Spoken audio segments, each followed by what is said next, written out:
fila de los diagnósticos que conocemos generalmente, ¿no? No debería ser así, ya que al menos en nuestro país, en Perú, esta es una enfermedad endémica y es común ver gente afectada por esta patología, ¿no?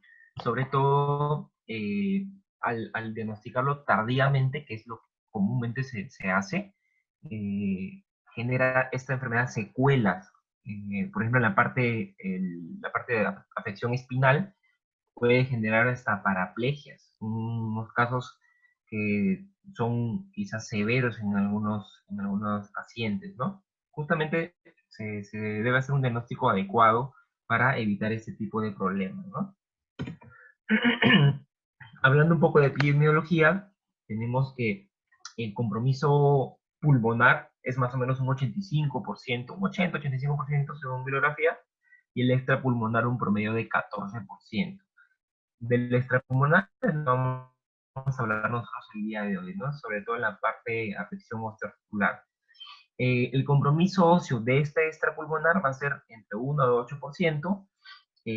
Hay que tener en cuenta que los pacientes que tienen compromiso óseo por TBC, uno de cada dos va a tener afección pulmonar. Por eso es que al detectar este problema se debe sacar como un screening también una radiografía de tórax. Un tercio a la mitad de los pacientes con enfermedad ósea tienen compromiso vertebral. O sea que el compromiso vertebral es el número uno y el más común de toda la afección ósea en cuanto a TBC, y hay que tener mucho en cuenta para evitar las complicaciones futuras que este pueda conllevar. En cuanto a frecuencia, como ya había mencionado, la columna es la número uno. En frecuencia se puede presentar en forma de espondilodicitis TBC, espondilodicitis, por lo que también esta patología afecta el disco intervertebral, a diferencia de un proceso tumoral o pseudotumoral que respetan el disco. En segundo orden, la cadera, la coxitis TB, rodilla, sacroiliaca, tarso y carpo en frecuencia, ¿no? En cuanto a las vías de diseminación, tenemos que a partir del foco primario, que generalmente es pulmonar, ¿no? Por vía respiratoria se adquiere, una vez colonizado, por vía hematógena, el bacilo de Koch va a viajar, ¿no? Y es pudiendo constituir focos secundarios como renal, genital y en nuestro caso el óseo o articular. Una radiografía de tórax normal no descarta el diagnóstico, puesto que un paciente puede no haber hecho la primoinfección pulmonar, pero sí el bacilo se ha podido localizar, por ejemplo, en los ganglios, hacer una escrófula, o quizás sin clínica, pero a partir de este foco primario que no es pulmonar, puede viajar en este caso a la articulación o a la parte ósea, ¿no? Sin que se haya dado cuenta el personal médico, ya que lo que generalmente buscan es problema pulmonar, una afección pulmonar, y a veces no se da. En cuanto a la patología, una vez el bacilo colonizó por primera infección, va a viajar por vía sanguínea, vía arterial, a la articulación. Posteriormente invade el tejido subsinovial linfoideo, genera una reacción inflamatoria intensa, provocando una sinovitis tuberculosa. En el niño, esa sinovitis es de larga data, dura bastante en este tipo de población. El niño tiende a mantener esta inflamación por largo tiempo, ¿no? Y se mantiene hasta antes de lesionar el resto de la articulación. Por eso que en los niños esta afección TB articular no es tan severa como en el caso del adulto. En el adulto sí la fase sinovial, la inflamación sinovial es breve y posteriormente pasa a dañar la articulación. O sea, generalmente se va hacia cartílago articular, ¿no? A degradarlo. Es por eso que en los adultos sí el diagnóstico debe ser lo más precoz y preciso posible para evitar esta complicación, ¿no? Esta complicación articular. En cuanto a las formas evolutivas, estas formas evolutivas del TB van a darse más que todo en base a la inmunidad del paciente, en base a la virulencia del bacilo y en base a los factores concomitantes que puedan estar presentes, como por ejemplo un paciente que use corticoides de larga data, un paciente que consuma alcohol también en grandes cantidades, etcétera, ¿no? De estos factores va a depender mucho la forma evolutiva en que se encuentra el bacilo. Tenemos dos principales, la forma granulosa y la forma gaseosa, ¿no? Gaseosa o exudativa. En la granulosa tenemos que se forman los tubérculos subsinoviales y va a haber una exudación fibrinoide, ¿no? Que infiltra el hueso esponjoso subcondral generando las caries óseas. Estas caries óseas son unas imágenes radiográficas que se pueden ver en el borde de la articulación en forma de sacabocado. La otra forma que es la caseosa o la caseificante es una forma ya agresiva que va a predominar los procesos osteolíticos, degradación ósea y la formación del calcium, que es una sustancia que se puede asimilar como el queso, pero este calcium va a estar dado por la necrosis coagulativa del tejido conectivo. Este calcium va a destruir la articulación de forma completa. Este tipo de forma va a ser predominante en adultos mayores y en pacientes inmunodeprimidos. En cuanto a las variantes de la afectación osteoarticular, tenemos la tuberculosis espinal o la llamada mal de Pod o enfermedad de Pod.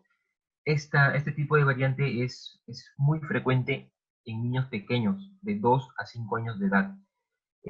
Se habla mucho, la principal zona de afección en la zona dorsal, perdón. En otras bibliografías mencionan la dorsal inferior y la lumbar superior. La deformidad en gibus, que es característica de esta patología, de este mal de Pod, es una, como podemos apreciarlo en esa imagen, es la llamada giba, ¿no? Es una deformación que se produce por colapso de los cuerpos vertebrales y sale como una joroba, por así decirlo, ¿no? Esta deformidad va a distorsionar el canal espinal, como podemos ver acá está distorsionado, ¿no? Puede generar incluso síntomas de compresión, pudiendo provocar en casos severos paraplegia, ¿no? La patogenia, el cual el bacilo llega por la arteria vertebral posterior y comprometiendo primero la zona del disco intervertebral, que es una de las más oxigenadas, el bacilo es un aerobio estricto, infecta posteriormente el cuerpo vertebral, como podemos ver acá, la destrucción del cuerpo vertebral, respetando la estructura posterior, o sea, la parte, la espina del disco, la parte de los pedículos, esa parte se respeta, pero el cuerpo en sí sí se llega a destruir por el bacilo. Acá podemos ver imágenes radiográficas en la cual hay destrucción del cuerpo vertebral con disminución del tamaño de este, y en esta podemos ver que el disco intervertebral se afectó ya que están en contacto una vértebra con otra. El disco se ha afectado y produce el colapso de las vértebras en sí, con la deformidad en gibus posterior que se puede evidenciar. En imágenes radio de resonancia se puede ver también la gran afección ósea que produce este bacilo. En algunos casos se puede apreciar los abscesos fríos, se denominan fríos porque no tienen la tetrada característica de Celso, que conocemos que es el rubor, calor, dolor y tumefacción, ¿no? O tumor. En estos casos solamente se puede apreciar lo que es una tumefacción, pero no hay calor, no hay mucho edema, no hay rubor. Por eso es que se le llaman los abscesos fríos, y en algunos casos se puede levantar todo el ligamento longitudinal anterior, como podemos ver acá, ¿no? El ligamento longitudinal anterior se levanta, se expande a causa de esta tumoración que produce, ¿no? Igual acá podemos ver, ¿no? Una deformidad en giba de un niño que es diagnosticado con esta enfermedad. ¿Me permiten un momento? El doctor Sandro me está llamando. ¿Será importante? Maestro, un momento, a ver. Hola, doctor Sandro. Doctor Sandro, buenos días. ¿Qué tal, maestro? Estoy acá en exposición. Dígame, maestro. Sí, maestro. Le devuelvo la llamada un ratito. Ya, perdón. Entonces, podemos ver también imágenes ensacabocado en las partes, en las superficies articulares y gran o extensa destrucción de los cuerpos vertebrales, ¿no? En cuanto a la otra variante, que es la TBC extraespinal, eh, tenemos que en los adultos va predominantemente a afectarse las epífisis de los huesos largos. En los niños, generalmente las metáfisis y la línea de crecimiento, que son las más, las que tienen mayor tensión de oxígeno. Estos va a ser un diagnóstico diferencial de infección piógena debido a que, por ejemplo, como sabemos en la osteomielitis, en los niños pequeños de 2 hasta los 14, 15 años, la placa de crecimiento va a formar como una barrera para impedir el avance de la osteomielitis, ya que los vasos no se comunican de metáfisis a epífisis en estos casos, ¿no? En cambio, en adultos sí, sí, y la osteomielitis por eso es que avanza de metáfisis y llega hasta epiculares. La dactilitis, que también es otra forma, es en huesos cortos, tubulares de niños, va a asociarse con gran edema de partes blandas y destrucción ósea gradual. En cuanto a la sintomatología en general, tenemos que como parte inicial de esta infección, el dolor. El dolor va a estar presente de inicio a fin. A diferencia de otras patologías quizás tumorales, que el dolor va a estar casi ya en estadios de destrucción, ya en estadios intermedios o finales.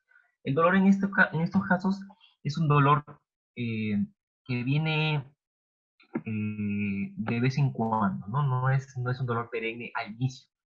Posteriormente, cuando la enfermedad avanza, ya es un dolor perenne que afecta la vida del paciente. Este dolor, cuando ya es en etapas avanzadas, se genera sobre todo en el uso de las extremidades afectadas. O sea, al aplicarle carga a la extremidad, va a intensificarse el dolor. Va a ser un dolor prácticamente de características mecánicas. La impotencia funcional, sobre todo por el mismo dolor que genera y en casos severos, por el gran daño articular que esta tuberculosis produce. La contractura muscular, el paciente involuntariamente va a realizar esta contractura para adoptar posiciones que generen o que calmen este dolor. En la parte de sintomatología intermedia, tenemos las posiciones viciosas justamente adoptadas por esta contractura muscular que presenta el paciente, ¿no? La atrofia muscular se describe mucho por el desuso de la misma articulación, del mismo músculo que esté rodeando la articulación, por el dolor que esta genera. El edema o tumefacción de las partes blandas, como les había explicado, no es rojo, no es caliente, no está la tetrada de Celso, es un tumor blanco, se menciona. Y en la parte ya de síntomas tardíos, cuando la enfermedad ya es extensa, ya avanzó, se pueden ver los abscesos fríos, sobre todo, bueno, haciendo un diagnóstico diferencial con abscesos piógenos, que es caliente y rojo, se pueden ver fístulas, las cuales son, en estos casos, la puerta de escape del calcium, y también pueden funcionar como puerta de entrada para sobreinfecciones bacterianas. Las deformaciones, sobre todo por las posiciones viciosas que sobrevienen de la destrucción articular, en estadios iniciales de estas deformaciones, si es que se dan, son por la misma actitud que adopta el paciente para evitar el dolor, pero en la parte tardía esas deformaciones ya son por el daño articular extenso, ¿no? La rigidez, los acortamientos también igual, si hay en etapa inicial es por la actitud que adopta el paciente, y en la parte tardía es ya se acortó debido al daño que hay, a la reacción ósea, al daño articular que hay, y al estrechamiento del espacio articular en sí. Y la parálisis, sobre todo en la enfermedad de POT, que ya es por la compresión medular o radicular de la parte de la médula, ¿no? El diagnóstico, tenemos que, bueno, para hacer el diagnóstico necesitamos test generales, ¿no? Por ejemplo, un hemograma, en lo cual nos va a lanzar una anemia normocítica normocrómica y linfocitosis discretas, ¿no? BSG elevada, bueno, que es un marcador inespecífico.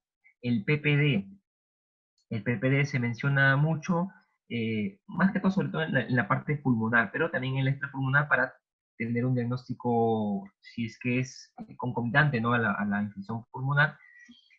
Como punto de corte, 15 milímetros de la induración en pacientes que han sido vacunados y son inmunocompetentes. 10 milímetros hasta 8 se habla de punto de corte en niños o en pacientes que son inmunodeprimidos, para hablar de positividad. Y esta prueba, recordad que sale positiva a las 48-72 horas de la sustancia, ¿no?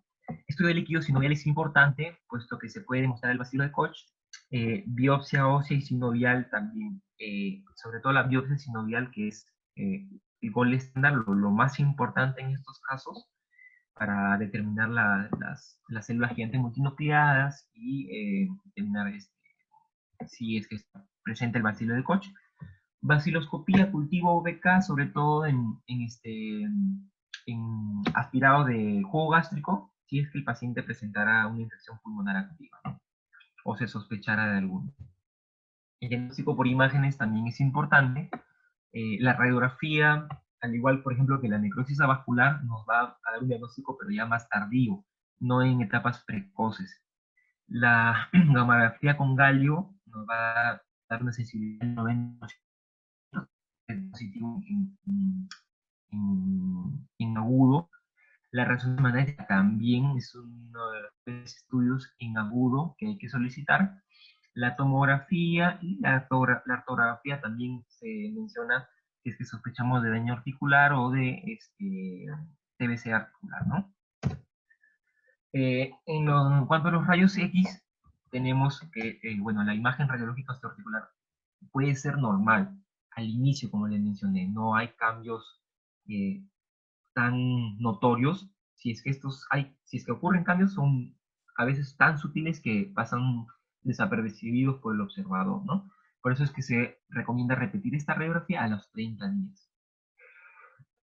En cuanto a los signos tempranos radiográficos, podemos ver en meses de evolución ya es disminución del espacio articular, la cual nos indica indirectamente una lesión del cartílago articular. Osteoporosis, sobre todo en las epífisis, aumento de las partes blandas, lo cual nos va a indicar un proceso inflamatorio sinovial, periarticular o un derrame articular.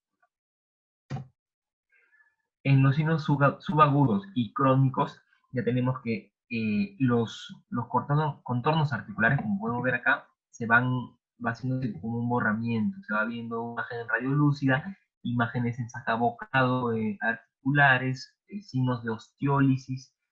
En la columna ya se ve signos de aplastamiento vertebral, de colapso, que condiciona una lesión discal asociada, ¿no? Como le mencioné, a diferencia de los tumores o pseudotumores, estos respetan el disco intervertebral. La tuberculosis no, daña la vértebra junto al disco intervertebral, pero respetando la parte posterior de la vértebra en sí.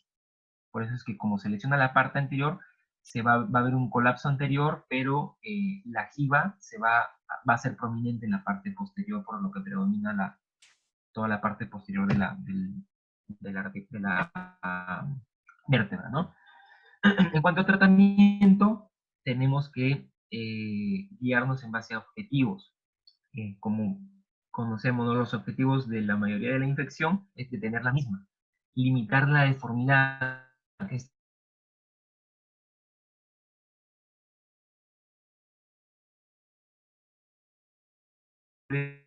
es una patología que genera mucha deformidad, molestias de pacientes, sobre todo el dolor, que es un dolor constante. En cuanto al tratamiento conservador, tenemos que los pilares van a estar en base a reposo, tratamiento para los síntomas generales del paciente, en este caso anemia, darle suplementos multivitamínicos para generar un poco más de inmunidad, dieta hiperproteica, transfusión sanguínea si es necesaria, si es que es menor o igual a 7, la hemoglobina, y lo principal es la quimioterapia, o sea, darle el tratamiento específico para esta patología, que es la isoniazida, rifampicina, pirazinamida y etambutol. Se habla un promedio mínimo de 12 meses de tratamiento. En la primera fase 2 meses y la segunda fase 10 meses para erradicar este tipo de, de patología extrapulmonar. A diferencia de la pulmonar, si es que es sensible, son solamente 6 meses, pero eso como es un poco más complicado de erradicarlo, mínimo se habla de 12 hasta 15 o 18 meses de tratamiento. Eh, También en parte del tratamiento conservador se habla de la tracción. La tracción va a disminuir el espasmo muscular, va a prevenir deformidades, va a mantener el espacio articular que sin esta tracción se pierde muchas veces, ¿no? Y previene las subluxaciones. Si es que es un tipo de tracción esquelética, se habla del 10% del peso corporal del paciente. En cuanto a la parte quirúrgica, tenemos que esto va a ser dado ya sea por un método de diagnóstico o por un método terapéutico. Eh, el tratamiento quirúrgico sobre todo se va a fomentar si es que la respuesta al tratamiento conservador es desfavorable. Tenemos muchas opciones. En cuanto a, por ejemplo, tenemos artrotomía, biopsia, sinoviectomía, legrado con injerto, óseo de las relaciones articulares. En estos casos, el injerto, si es que uno hizo un buen desviamiento, un buen, mediante un buen legrado, estirpó bastante cantidad de tejido infectado y está seguro de que dejó márgenes limpios, se puede intentar colocar injerto, a diferencia de las infecciones piógenas que sí son quizás más agresivas en cuanto al tiempo. La TBC, si bien es agresiva, pero demora mucho más que las infecciones piógenas. Por eso que en estos casos sí se pudiera usar, si es que uno está seguro, injerto óseo. También resecciones articulares, resecciones óseas, drenaje o extirpación de abscesos de partes blandas, la cirugía de Girleston, sobre todo de la afección de cadera, escrita en los años 50, se estirpa lo que es cabeza y cuello y se deja libre la articulación, ¿no? Eh, la artrodesis, cuando ya la afección articular es severa, ya está totalmente dañado, se realiza esta limpieza más artrodesis para recuperar un poco de función y disminuir el dolor.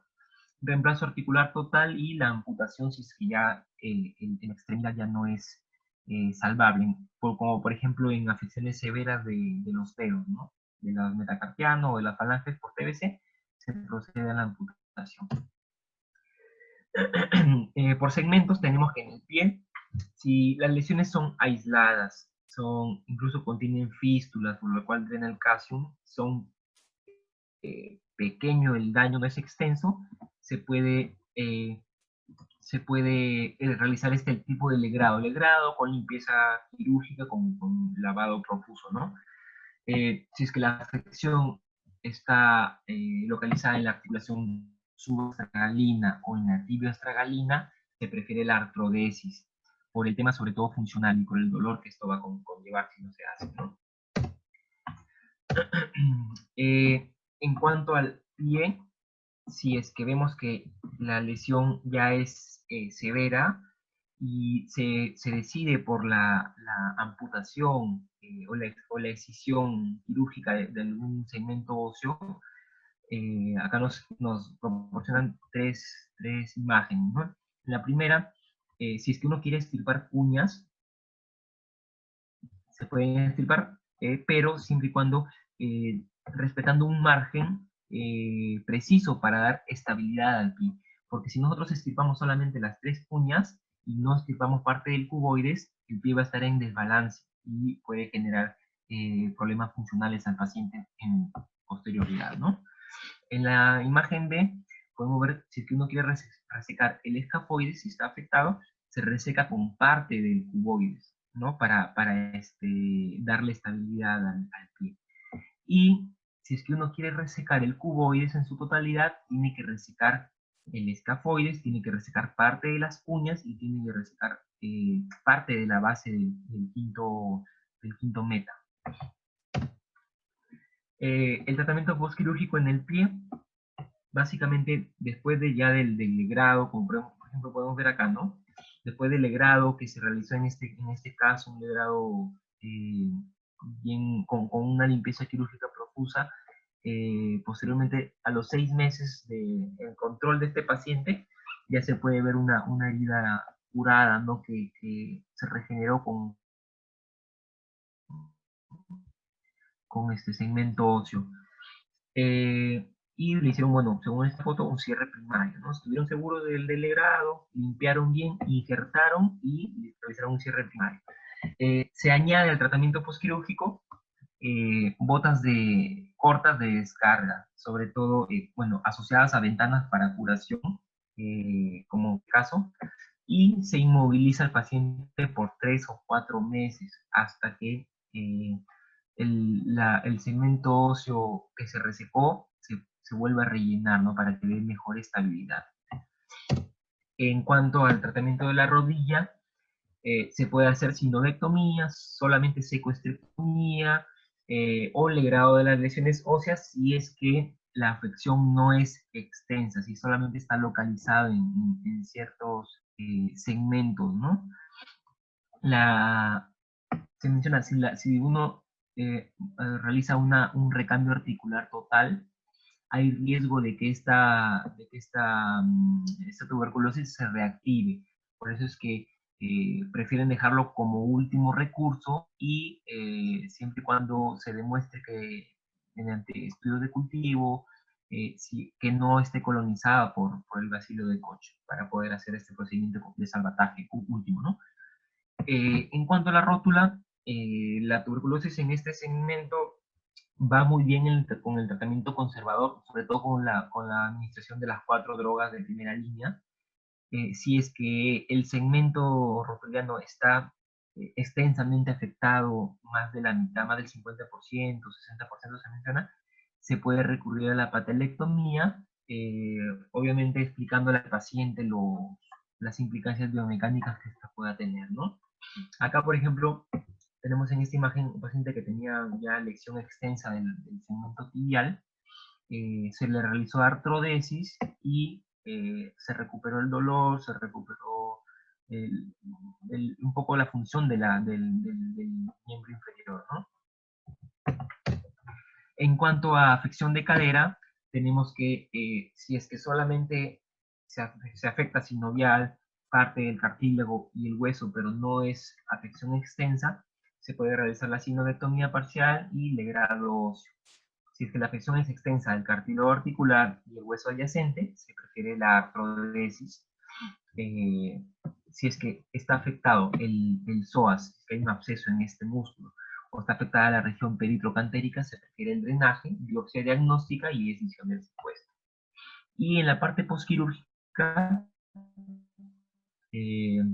se puede realizar la tracción de Buck, que es un tipo de tracción cutánea con la extremidad en tracción longitudinal, ¿no? La cadera extendida, un promedio de 6 semanas se menciona, y para posteriormente propiciar al paciente una carga completa, pero a los 3 o 4 meses pasado el evento.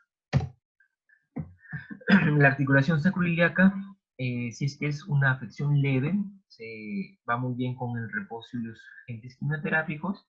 Es una afección severa, se puede realizar sinodectomía y legrado. Si es que ya es muy severa con afección cartilaginosa extensa, ya se prefiere la artrodesis. En cuanto a clavícula, también se menciona que va muy bien con el tratamiento conservador quimioterápico. Si es que uno prefiere el tratamiento quirúrgico, se puede realizar legrado del foco, y si es que ya es más extensa la afección de este segmento, se procede a una resección clavicular, ¿no? También con las implicancias biomecánicas que esta trae. En cuanto al codo, el hueso de la articulación del codo que más se va a afectar es el olecranon. A veces puede llegar una afección extensa hasta la diáfisis, también se menciona. Se debe colocar el codo en una posición funcional, 90 grados, para evitar la contractura e inflexión. Si es que es severa esta afección, se procede a sinodectomía, legrado, artrodesis o artroplastia de resección, que esta produce menos incapacidad que la artrodesis. En cuanto a huesos largos, sobre todo en zonas de metáfisis o diáfisis, no es tan frecuente esta afección. Se propicia el tratamiento quimioterápico más evacuación de abscesos y secuestrectomía, ¿no? Si es que estamos seguros del procedimiento que se realizó, si se realizó de forma agresiva y en adecuada asepsia antisepsia, se puede realizar el cierre por primera intención, ¿no?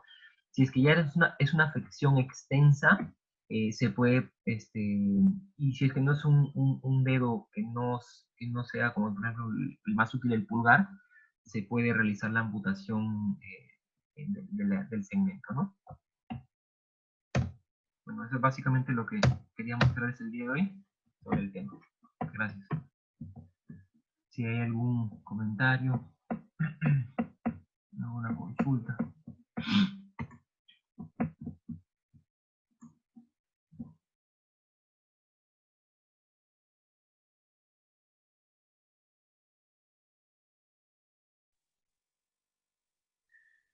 Bueno, Jorge, muy bien, es puntual. Me hubiera gustado de que nos informes algo acerca del Expert MTB RIF, que es una de las últimas pruebas que para no solamente ver la sensibilidad o la positividad en la tuberculosis, sino también ver la resistencia que tiene una de las drogas. Entonces, hubiera sido claro e interesante. ¿Y por qué digo esto? Porque como tú lo has manifestado, en primer lugar, la tuberculosis es una enfermedad silenciosa y que inicialmente los síntomas o los signos que hay no se pueden localizar hasta que empieza a establecerse lo que se ha conocido siempre, la primera triada. Y, incluso en la primera triada podría ser esto muy general, porque también está probado que a un diagnóstico inicial precoz, el tratamiento, incluyendo la antibiótico terapia, da resultados muy buenos. Entonces, en primer lugar eso. En segundo lugar, me hubiera gustado también que conozcas algo acerca de la toxicidad y el momento de hacer cirugía. Por ejemplo, los drenajes, fundamentalmente. Se conoce muy bien acerca de los programas que hay de tratamiento de control de tuberculosis. Y justamente las tuberculosis osteomusculares están en un programa, en un tipo de programa, y que tienen todo un procedimiento especial para esto. Lo malo es que para entrar a ese programa se necesita demostrar a la gente, y muchas veces no se puede demostrar. Has descrito incluso que los cultivos son bastante complicados en hacer y que la anatomía patológica lo único que te va a dar o te va a informar es acerca de un tejido granuloso, pero definitivamente no te muestra a la gente causal de esto. Así que, bueno, hay tantas cosas que conversar sobre tuberculosis y sobre todo en niños, en que uno tiene que regirse de algunos parámetros. Existe por ahí algunas consideraciones para poder considerar tuberculosis en niños. En fin, hay mucho, hay bastante. Y me interesa este tema porque, como tú mismo lo has manifestado, está ligado a cierto grupo social. Y nosotros somos país en desarrollo con un grupo social pobre, bastante extenso. Bien, gracias.